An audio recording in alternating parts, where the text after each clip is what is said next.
Hello and welcome to a brand new episode of Black, White, and Red All Over. I'm Victor Dandridge, the hardest working man in comics. Ryan Seymour, owner of Comic Town. And this week, we've got books. We got books, yo! We got books! Actual pamphlets of literature arrived, ready for our consumption. And consume them we did. Mm-hmm. Some of them we liked, some of them... we read. We did, unfortunately.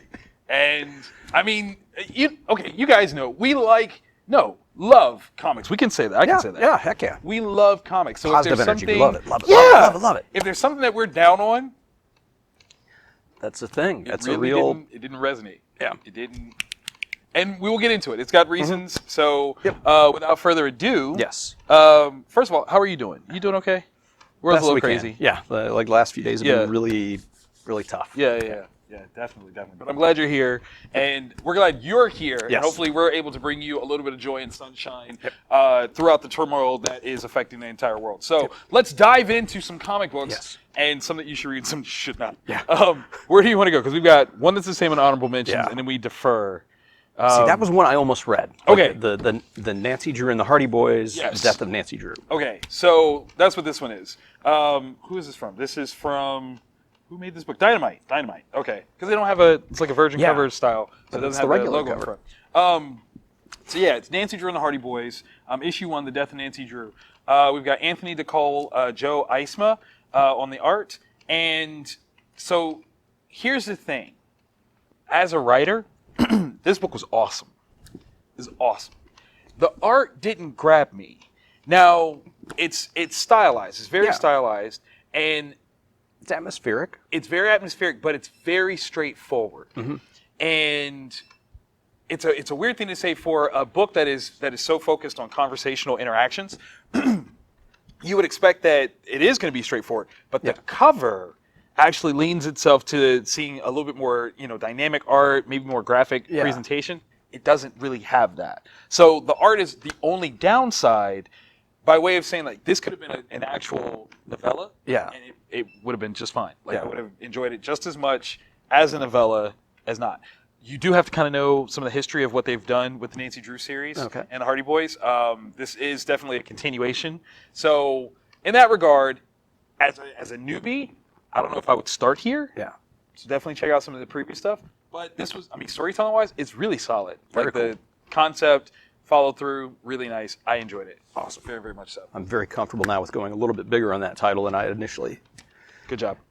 I'll have different feelings later. Uh-oh. Maybe. This was another one where I was like, I don't know, man. All right, so this is Sabrina the Teenage Witch, Something Wicked, which is the follow-up to the previous Sabrina Teenage Witch series from the Archie Forever line. It's teen, so it's not fully in the dark Archie. Okay, I was going to say, like, that seems a little different. But it's like, it's creeping up there. Like, it's not in it, but it's... Now, see, art-wise, this is exactly what this book needed. Right. This right here. Yeah, the art behind this is amazing. All right, so I apologize. We got Kelly Thompson, Veronica Fish, Andy Fish, and Jack Morelli.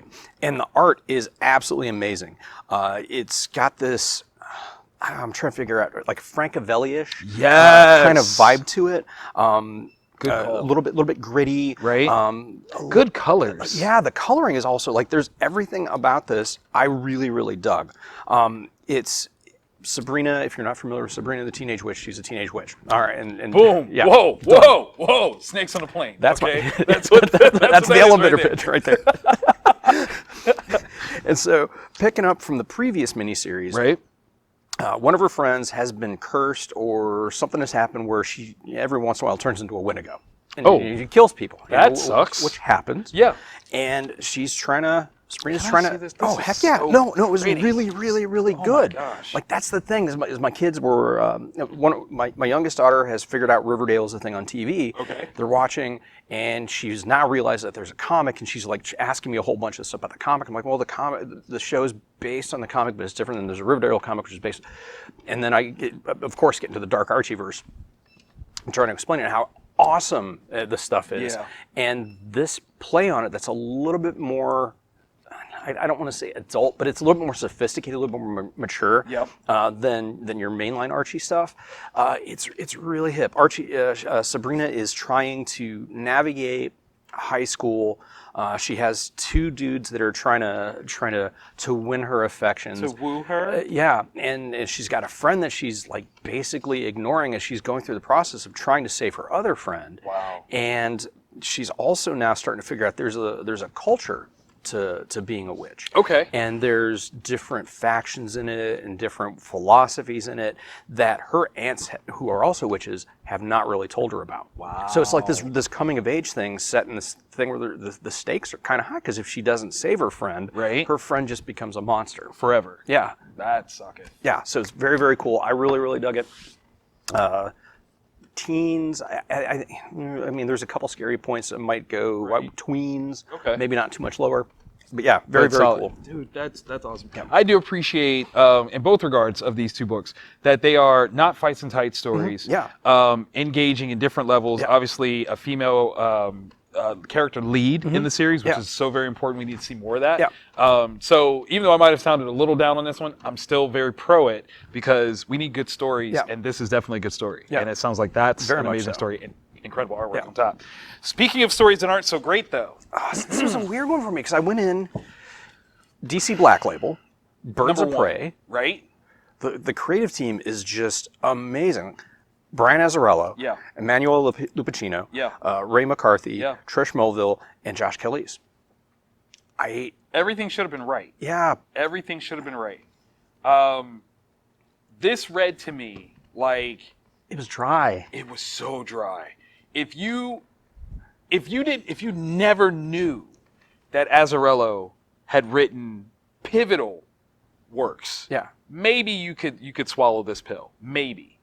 But I come from the era of 100 Bullets Azzarello. Which is holy paper that Right? is to be gazed upon. Like, I come from the era of his run with Rizzo on Batman. Yeah, that was Killer Croc. His iteration of it was just You know, we're talking the guy that wrote Joker. Yeah. We're talking, you know, like he wrote Luther too. he didn't did. He did. So like these he is much better at wielding storytelling, characterization, intrigue, crime than what this book represents. And for it to have a $10 price tag and the presumed freedom of what Black Label is supposed to Yeah. provide. Because there's some obscenities, Yeah, but mild decapitation, it's but outside of that, and this one I was super looking forward to. And Yeah. and it's weird to me. It's like I read it and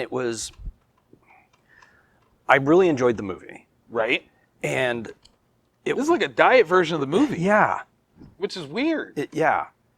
It's like this is the direct-to-video sequel of the movie. The direct-to-video reboot of the movie. Yeah. But it has none of the heart. Yeah. It has none of the charm that the movie has. And that's the part that's Yeah. most disappointing. I mean, Yeah. because at this point, these characters are iconic. As female leads, Yeah. like we should be salivating over this awesome. Yeah. Canary, Harley, Huntress, Montoya. Right! Montoya ain't even on this cover. What, the Kriz app? Right? And she's one of the most pivotal characters in it. Isn't just Renee's not there?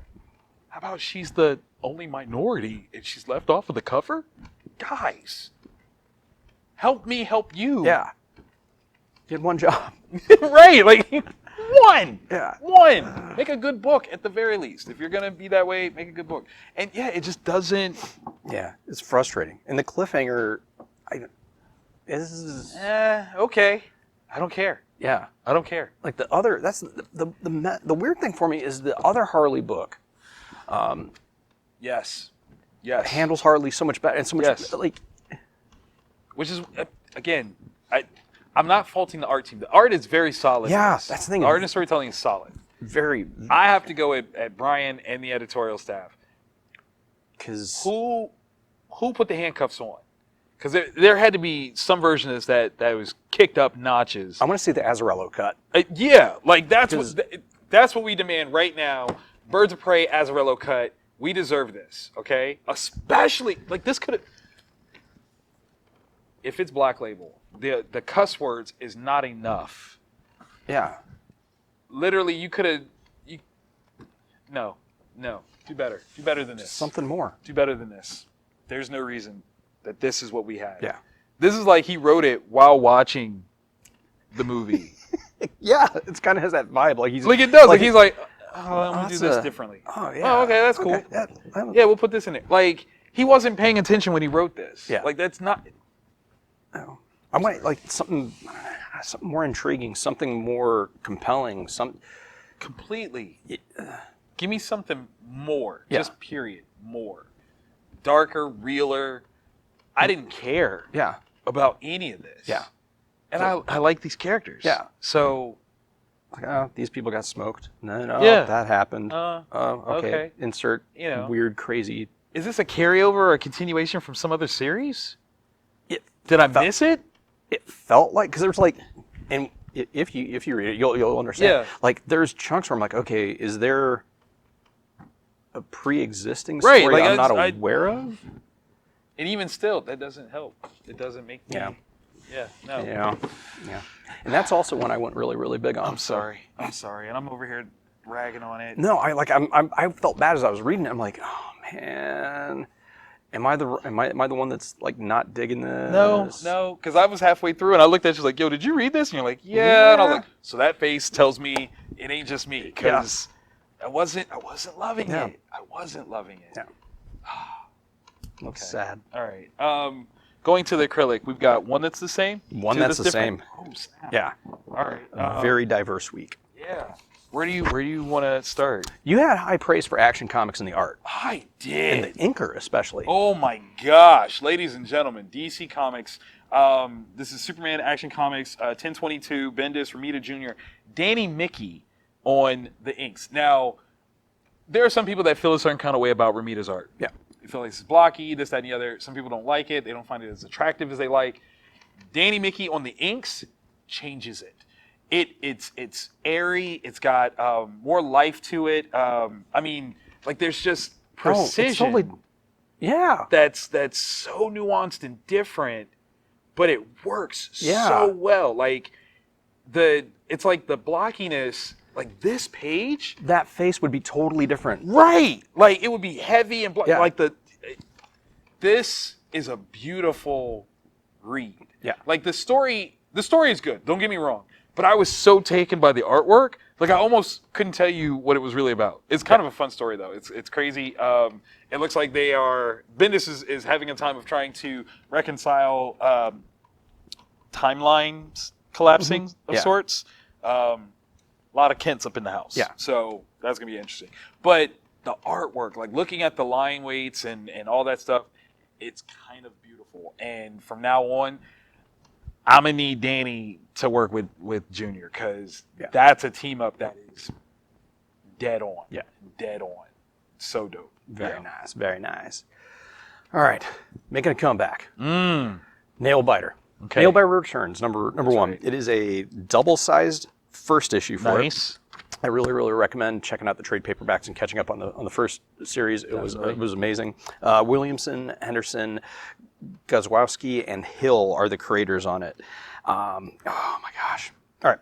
So if you don't know what Nailbiter is a particular serial killer who got his nickname by biting the nails of not just himself, but his victims before he killed them. And he comes from a town where has just produced like 16 serial killers, or just like some. it's the most, right? It's like this crazy, and nobody can quite figure out why. It's the water. Bees, water, the cocaine. I don't know. There's something. There's something in this town that isn't right. And so, one of the detectives that was brought in for the original series gets called back out to Oregon. Right. And initially, he's like, it's like a car accident. Why am I here? How does this have anything to do with my specialty? And there is a tie-in. That's Yeah. Okay. So there's a hook that he's immediately drawn into. Right. And then there's another character from the original series, the daughter of Nailbiter. Right. Her mother has gone missing. Oh. So she thinks that it's Providence, or it's got to be fate that they're in the same city at the same time, with both of these things happening, and they're now in the process of trying to figure out who this copycat serial killer is that's trying to remake the crazies from the original town, and what happened to her mother, because the daughter's convinced she knows who it is. The dude knows who it isn't. So then, how do those things align? Right. Yeah. So very, That's very the cool. makings of a story. Yeah. It's $3.99.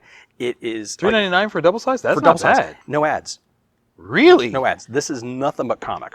So Get that. yeah. So if you're into dark stuff, Yeah. That's bang for the there. buck. Heck man. yeah. Bang for the buck. All right. G.I. Joe, number 6, IDW. I was timid about picking this one up. Mm-hmm. And part of it is what's going on in the world. yes, because it Yeah. Yeah. In this G.I. Joe iteration, Cobra has won, and G.I. Joe is basically a resistance force trying to take back the world. yeah. And I was nervous. I really was. I was like, oh, am I too raw? Am I too sensitive to read this? Yeah. Let me just knuckle up. Let me read it. I have not been consistently reading it. Let me acknowledge that. I read like the first or two, like one or two issues. So jumping into issue 6, I was like, I don't know. I like doing that sometimes. Yet again, book is awesome. Paula Lore, Chris Evanhuis on the art, Brittany Peer on the colors. Dope book. Like, again, I haven't read it in a while. I can pick it up effortlessly, get into it. It's awesome. The characterization, the context, very raw for where we are right now. Yeah. If you've been reading it, you already know. If you haven't been reading it, why don't you find out? Because it's a really good read. It really is. Especially seeing the ways that the Joes interact. Mm-hmm. It's not just, the same teamwork special and give you a, lovely PSA at the end. Yeah. No. When you're a resistance force, sometimes stuff gets real and gritty, and there's things that you have to make decisions on that suck. They do, but you still gotta make those choices. So yeah, this was a good read. This was a good read. And it's cool because if you're already a pre-existing fan of G.I. Joe, Yeah. you're like, oh, okay, these are really cool new ways to look at the characters. And if you don't know anything about G.I. Joe, Still, but yeah. they even tell you though, which is cool. Like they've got little fact cards little in the back. factoids in the back, which is super sweet. And yeah, super duper sweet. Definitely check that out. Alrighty. From Boom Studios, another double-sized Nice. beast. Once again, no ads in this one. Nice. Buffy the Vampire Slayer, Every Generation. I don't know why it's got a number 1 to it, because it's a one-shot. Okay. Which is like, just one of those things that annoys me. They always put a number on it. They just can't let it be. Yeah. There are a ton of creators on it because there's 3 different stories. Oh, nice. All right, so we got We're All Paths Lead by Nella Magruder, illustrated by Lauren Knight, colors by Alex Gamres. The Highlight of 1910, which I probably mispronounced Highlight. Morgan Beam, Lauren Garcia, and illustrated by Morgan Beam. And then The Sisters of Angelus, written and illustrated by Caitlin Yarsky. Nice. And it's, oh my gosh, it's amazing. So it's got like I said, it's got the 3 stories. And for this current run of Buffy, it has taken, like for the Dark Horse stuff, what they did were additional seasons past the end of the actual television series. With Boom, what they're doing is they're taking the original series and kind of redoing it. Oh. Like the ultimate Buffy series. Oh, that's cool. Yeah, so it's like really, really cool. And the relationships between the characters, like the characters still are fundamentally the same. Right. But their relationships are slightly different in how they, it's a much fresher, where it dials back on the really like witty, fast, conversation. The Whedon-esque convo. They weed that out, but they give, I don't know, not necessarily a realism, but the stakes are as high as they actually are. Like when you're fighting to the death, monsters, like they actually deal with that. That's awesome. So it is really, really cool. And so the first story is Buffy is going into the Hellmouth like she did in the first season or 2 of the series, and she's trying to stop it from happening. Okay. And in the process, she's going back there, she's looking back at the things that have happened over the last few months in her life, loss of one of her friends, getting distracted by romance, and in this, she loses. Oh, that's cool. Buffy never loses. Right. Like, and we don't know how badly that is going to affect things. That's cool. So like when she gets out of the Hellmouth, what's that mean? So that's really, really cool. The second story. I like the refreshing aspect, the original takes. Yeah. That's cool. Second story. Yeah. Oh my gosh, one of my favorite monsters of all time, the Panaglin. Oh my Except God. it's called by a different the Philippine name in here. Yeah. Yeah. Oh my gosh. Yeah. So I can't. You and your love of this filthy It's creature. such an amazing. Like, who was sitting around and thought, yeah, let's. Why is everybody using this dang thing in their comics these days? What is that all about? Orange is the new black. Come on, Panaglin's man. the new Come vampire. on, man. Cut that out. Cut that all the way out. That stuff is creepy. Creepy.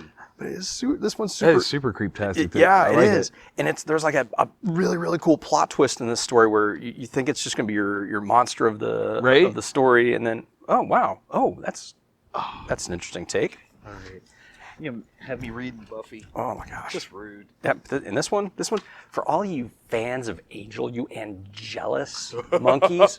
Like I've hated this dude since like the original series. I just could be more my wife's fascination with the character. I don't know. Okay, also fair. Maybe. Yeah. But this story, The Sisters of Angelus, shows what kind of douche he is. It really does, and he isn't even in it. But it is so cool. It's the story of a slayer, would have been the 1940s. Okay. Young girl in Dublin, Ireland, and much like Buffy in the first one, and thinking about all the stuff that happens when you begin developing friendships and whatnot, and you're the slayer, something similar sorts of happen. Yep. And that doesn't. Yeah.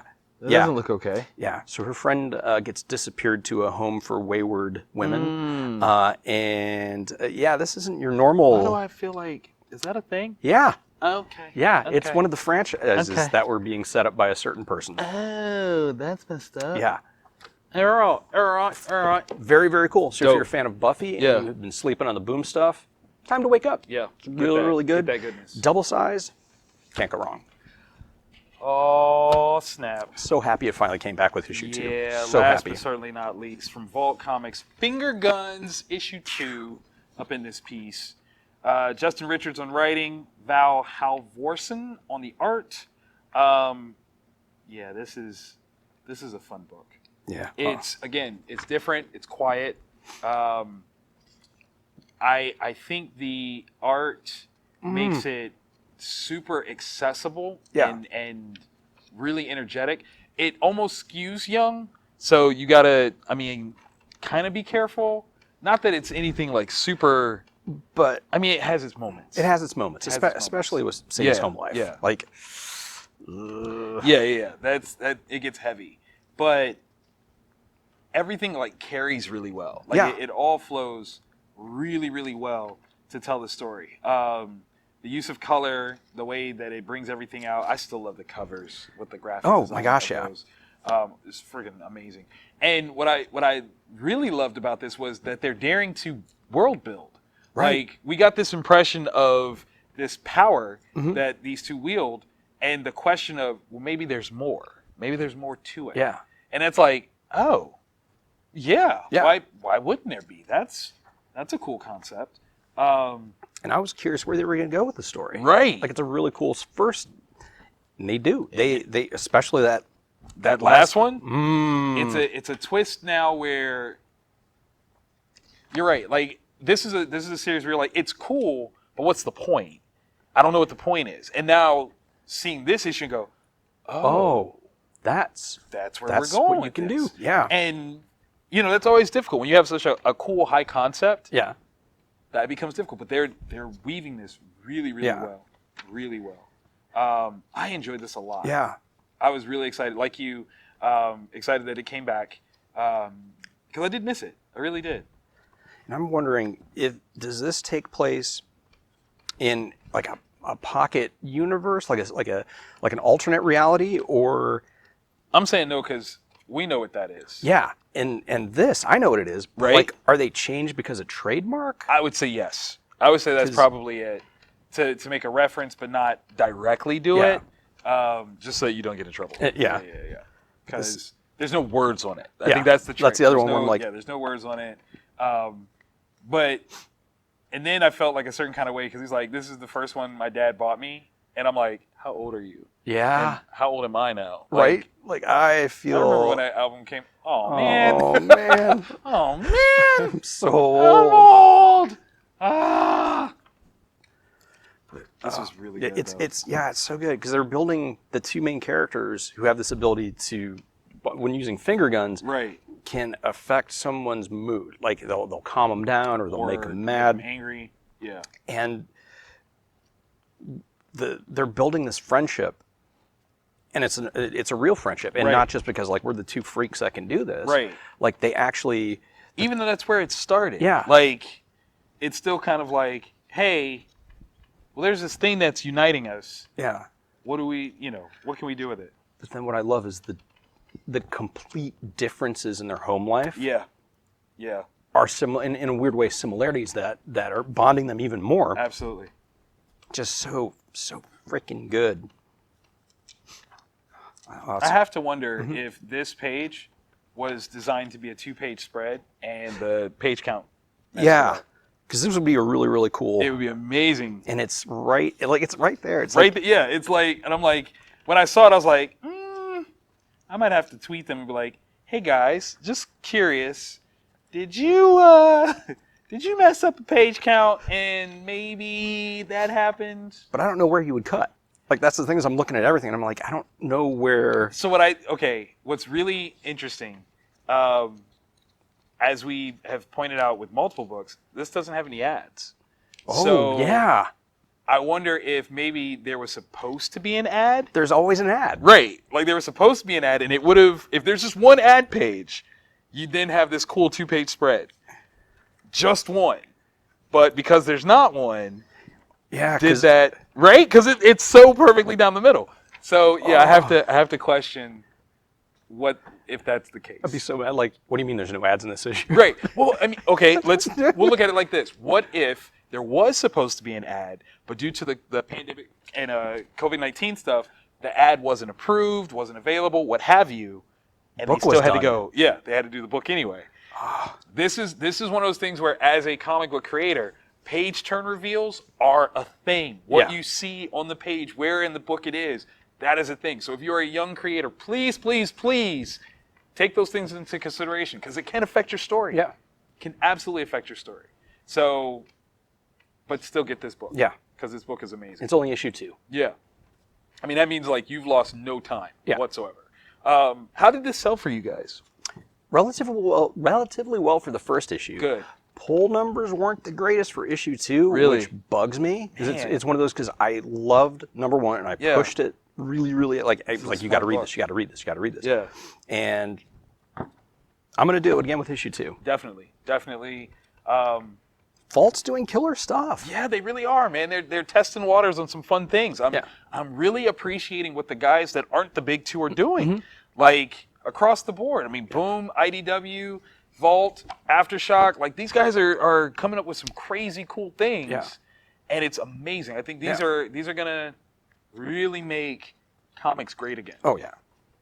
Yeah, I said it. I said it, and I meant it because comics should always be great. Mm-hmm. Well, I guess that's it for this episode. We hope you guys are staying safe, finding things to love, things to smile about. Yes. Like, definitely. Comment below. Yeah. Let us know the good stuff. Yeah, let us know something sweet that happened to you. And if you enjoyed this episode, click the like button. We need that. And if you want to get more of this goodness, Hit the bell. every week, comes to your DM. Hardcore. Slides up. Waves at you. Like a greasy eel with a mustache. Yeah. It's electrifying. My childhood was weird. I wasn't going to say it. That's fair. But you're right.